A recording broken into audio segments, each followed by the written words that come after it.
Hello, hello. Excuse the sweaty mic, Tom. Now, I've interviewed you a few times. Just a couple, but now this is a bit of a different breed of interview. We've got members of the public, keen Halo fans all around Europe who've been just throwing hundreds of thousands of questions at us, and we're selecting some of the choice ones to throw directly to you. So, you ready to face up to it? Yeah, bring it on. Let's do it. Let's go. Okay, well, first up we've got Ricky Green from the UK, and he wants to know how many types of armor will it be in Halo Reach, and also what new game types there'll be. That's a big question. Technically two questions. Yeah, well, gee. Yeah, so actually it's a great question, because I don't even know off the top of my head how many unique armor pieces there are. I can tell you that what you saw in the armory in the beta was just the tip of the iceberg, and even what you'll see on day one in Reach in the armory is actually only a fraction of what will ultimately become available to the players. So as you level up, as you progress in the game, you'll have access to more and more layers and different tiers of equipment in the armory. And furthermore, we actually have a couple mechanisms that are actually community focused. So my favorite hypothetical example is, imagine at one point the community collectively gets 1 billion dead grunts. At that point, Bungie may decide to unlock a whole new tier of armory items that everybody then around the world will have access to. So it's an awful lot of different pieces. You know, within every different armor set, there's augmentations within that are 3 or 4 levels deep. So I don't even know the unique number, but it's way more than we've ever offered before, and some of those things are going to take a long time and a lot of work to earn towards. Clear how long is a piece of string for? Yeah, kind of. I mean, there's more armor there than any one person would be able to actually consume in a very, very long period of time. That's the hard part, is picking and choosing. Where do you spend your credits first? Do you want that fancy helmet, or do you want to wait, get an armor effect, which maybe you want to have lightning and electricity coursing through your body? That's awesome. It's also going to cost you 2 million credits, so pretty big investment, pretty big decision. Balancing that, so you're going to be practical in combat, or are you just going to pose? Absolutely, and you know, you're going to be able to go online and it's bragging rights. You're going to see that guy who's sporting that lightning or sporting that unique helmet. You're going to know, like, wow, that guy's played a lot. I better not mess with that guy online. Okay, well, next up we've got... I didn't really answer the second. Well, do you want to go for the second question or let it go with it? Yeah, I mean, I'll just tell you, a lot of the new game types we have already debuted, things like for the multiplayer competitive side, there's Invasion, there's Stockpile, there's Headhunter. Of course, Firefight has a variety of built-in variants, but really it's a loaded question, because the great thing about Reach for competitive and Firefight is we're letting the players have a tremendous amount of customization options to build and save and share their own unique game variants. So technically the answer is almost infinite, because as much as people create great new things, we're going to make sure we find it, spotlight it, and make sure the whole community at large gets to play these great new game variants. Well, Ricky, you got away with it. 2 questions. Well done, mate. Next up, we have Mark Hobson, also from the UK. And he's keen to know how much influence the beta had. Like, were you actually keeping an eye on it, and how much the game has changed or altered because of the results of the beta? Yeah, so the beta was incredibly valuable to our team. You know, we had just over 2.7 million unique people play in the span of 3 weeks. Phenomenal turnout, great support by our fans, and you know, our biggest lesson that we learned is that people apparently wanted the game to be more like Halo 3, so we decided to start over from scratch. Forget all this. We're going back now. I'm just kidding. Really, we did learn a lot, and besides our networking and our data mining, all the things that will help make the connection and gameplay smoother and better online, we did get a lot of great design feedback, and I'll probably tell you the single biggest change we've made since the beta, that if you had asked Bungie before the beta, would we have changed, the answer would have been no, is we've actually increased the run speed and jump height of the Noble Team Spartans, of Noble 6, to be a little more akin to the way it was in Halo 3. Not quite, because these are a different breed of Spartans, but unanimous feedback was people thought the game didn't quite feel enough like the Halo that they have come to know and love. So we responded, and as a result, you're going to find that Reach plays a little bit faster. Yes, the community feedback really does count for something with Bungie. Absolutely, it's a huge part of our studio, always has been, and we wouldn't be here without our fans. Great stuff. Okay, now we're heading to the hometown. We're in Germany. Marvin Jacobi says, will there be any additional map packs available online? It's not even out yet, and they want PDLC. I know, we can't even have a moment to celebrate our launch, maybe take a vacation, have a party or something. I can't officially confirm or deny DLC, but suffice it to say, we have a great track record for supporting our game. We have a team of people dedicated to supporting Reach and the community after launch, and it's safe to say there will be some additional content coming down the road. And when people finally got sick of the infinite number of game types, they might want to try some new maps there. Yeah, I wouldn't say get sick of it, but, you know, eventually it's safe to assume, sure, we will have the same types of offerings we've had in the past. Now, Sergi Carrasco Linares in Spain says, will Master Chief make an appearance or be mentioned in Halo Reach in any way? Well, as far as the campaign goes, we're trying to be really tight-lipped about a lot of the great story details, because I don't want to spoil the people's experience on day one. Yeah, there's a couple Chiefs walking around, I've noticed that. Maybe one of them's a little short for a Spartan, but hey, what can you do? But, you know, if Chief wants to be in the game, if you want to play Chief, you have a couple options. In Firefight, in the armory, you can unlock Master Chief's voice. It's all new dialogue, so when you're playing Firefight, you're going to hear Chief in first person, just like the old days. In fact, he's going to talk more than he ever did in the prior Halo games.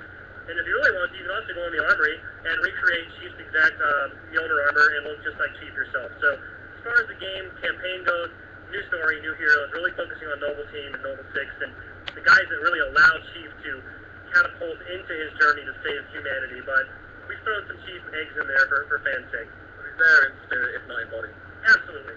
Good stuff. Okay, Giovanni Ambrosini, who, I don't believe it, he's from Italy, asked how many hours will the Halo Reach campaign last? Well, that's a really loaded question. My default answer is, well, how many hours do you want it to be? Because, you know, just like every Halo game before, and even more so for Reach, there's just so many variables that I'm never going to sit down and put a number to it. I can tell you, overall, the Halo Reach campaign is equal to or larger than what we had available in Halo 3. This is a big game for us. A couple differences. It's, you know, more, I think, varied, more diverse gameplay. Every mission's been built to be unique, memorable, have special moments, things like flying into space, things like tearing off the Savannah in a rocket hog. So we really worked hard to make each mission feel special and different. But as far as total playtime, I don't know. Are you a good player? Are you a bad player? Do you want to play on easy? Do you want to play on legendary? Are you going to play co-op? Are you going to turn skulls on? All these things have a huge impact. But bottom line is, it's a big game. There's a ton of enjoyment there. There's more reasons to replay this campaign than ever before. And another aspect, I believe we've spoken about before, is that when you play in co-op through the campaign mode, the difficulty now actually ramps up accordingly. So if you play Legendary in 4-player, it's not going to be the cakewalk it was beforehand. Yeah, I mean, technically, Legendary 4-player with all tools turned on will be hands down the most challenging, difficult Halo experience we've ever produced. Just for context, two of our designers back in the studio a couple weeks ago played 2-player Legendary, all skulls turned on. Took them 5 hours and 9 minutes just to beat the first mission. So, you know, I could go for those stats. That would be a phenomenal, massive RPG-style playtime. But really, it's up to the player and what your playstyle is. Okay, going back to the UK, Evan Shallcross wants to know how many new weapons are we going to see in Reach? Yeah, again, I haven't memorized my sort of bullet point factoid list, but you really saw almost all the weapons that are available throughout the multiplayer beta. We've definitely added some new weapons, things like the grenade launcher, things like the concussion rifle, the plasma launcher, but we also removed some weapons. Really, the goal of the design team was to refine the sandbox. Every weapon has a specific purpose, a specific usage. There will never be a case where you don't want to pick up that weapon because it's a throwaway weapon. So a little less probably overall than some of the other Halo games, but you're going to find the weapons all fit together and are all better balanced, and they all have a very distinct role, and you're going to want to use them throughout the entire experience. Okay, and I think as a follow-up to that, and maybe, I don't know if you want to give the game away yet, but Guillaume in France wants to know what is the most powerful weapon in Reach?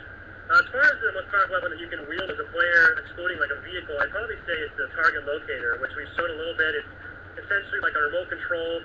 You paint a target or paint an area, and it calls out a massive orbital strike from one of your frigates up in orbit. So it's devastating. It actually does not distinguish friend from foe. So, you know, in a game of Firefight, usually the first person to get that's going to get massive points, and hopefully your teammates aren't caught in that blast radius, because if it is, you know, it's over for them. But it's definitely devastating. It's kind of the BSG of Reach. It's definitely the most powerful thing we have in there. Suitable way for you guys to sign off. Yeah, absolutely. Went out with a bang, literally. Again, Chris Amos, also in the UK, he wants to know how the new ranking system is going to work. Well, that's kind of a difficult question to answer succinctly in something like this. So, you know, ranks, as we come to know them in Halo 3, don't really exist anymore in Reach. Most of the multiplayer is still going to be skill-based, still going to match you against people of equal skill for great competitive gameplay, but there will not be a number next to your name. That's not what we're going to focus on. So, at a base level, we have sort of a rank that's a little bit more akin to how the XP works in Halo 3, which is tied to credits now in Reach. So, essentially, the more you play, the more you do, the more you succeed, you'll earn credits. Credits also feed into your military rank. So, it's really a way to look at someone and say, oh, wow, you know, that guy's a corporal, that guy's a general, he must have played an awful lot. So, I kind of immediately size you up. But we will be offering the Arena, which is a highly specific, focused, competitive playlist online. It's got its own ranking system. We have a seasonal model, so we're going to have a system where you'll have to play a couple of games to qualify. We're going to rate you against your peers, break you up into divisions, from Onyx to Silver to Gold. And at the end, it's kind of like you're going to get this baseball card sort of stamp, hey, last season I finished Onyx. Oh, you're only bronze? Sorry, my friend. Maybe better luck next time. But the great news is, it's a revolving season, so you're always as good as your last game. You have a fresh start, basically around every month. And for us, that's really going to be the people that obsess over rank. you're going to want to be in the top 1%, you're going to want to be Onyx, and you're going to want to brag about it. There's going to be some fierce competition for that, I imagine. I'm positive there will be. Okay, and also connected to the online play is how specific will the matchmaking playlist be? Are they going to be individual game types or just simple Slayer objective decisions? And that comes from John Thompson in the UK.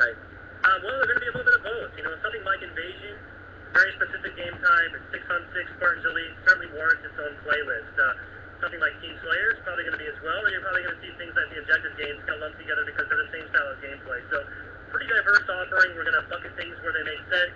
The arena, totally separate experience. For us, it's pure Team Slayer. It's kind of vanilla. We're stripping it down, taking away all the random factors. It really is meant to be a test of skill. And the great thing is, every month we're going to keep infusing new playlists, refining them, tweaking them, adding user-created content. So it should be something new every month for fans to play. An ever-evolving experience, basically. Absolutely. I mean, that's our goal. We're getting our fans all these great tools. And, you know, I certainly look forward to the game type next year we're all talking about. It's probably something that comes out of the community itself. So, we have Goran Rajan-Jurekovic, who says, is there going to be a sequel that takes place right after Halo 3? Again, still hungry for more, even though Halo Reach isn't even out yet. I know, no rest for the weary. Well, if there is, who knows? Bungie won't be involved with it. Reach is certainly our final game, but clearly Halo's popular. There's a great fan base for it, a lot of passion behind it. We left Master Chief in a pretty interesting position. There's a lot of opportunity out there, so just like you, we're going to be waiting to see what's next for Chief and the Halo franchise when we're done with it. Right, for another developer, whoever that may be, to see where the Halo universe goes next. I think there's just too much demand to not continue that saga. Absolutely. L. Jim Squishmaster from Stay, I'm guessing that's not his real name. Wants to know if any of the ODST guys will show up in Reach. Actually, yeah, I can kind of clue you in that there's one person, if you played ODST, you might already know some backstory. Turns out that Buck, a.k.a. Nathan Fillion, was somebody who actually had served on Reach and he made off the planet alive. So you're going to see Buck again in ODST, in Halo Reach. Firefly fans will be very happy for sure. Yeah, he's the only one this time on the cast, but, you know, he's a great fan of ours, we're a big fan of his, and just so happened to be, he was in both places. And our last question comes from Jonathan Charles in the UK, who asks, will Reach have any alternative endings as Halo 3 did? Well, you know, I think fans can expect with all the Halo games, if you manage to be able to beat the game on Legendary, you're probably going to get treated something a little different than everybody else who can only go up to Heroic. So, work hard, it will pay off for you. Right, well, that's all we've got time for. Thanks so much for spending some time with us and answering the community's questions. I'm sure they're delighted they just had their names read out on Xbox.com. So thanks very much, man. Cool. Well, that's it from the Xbox community party, but the party isn't over for you. Gamescom will continue on Xbox.com and on Facebook, and you can see us. And make sure you subscribe. Alright, guys.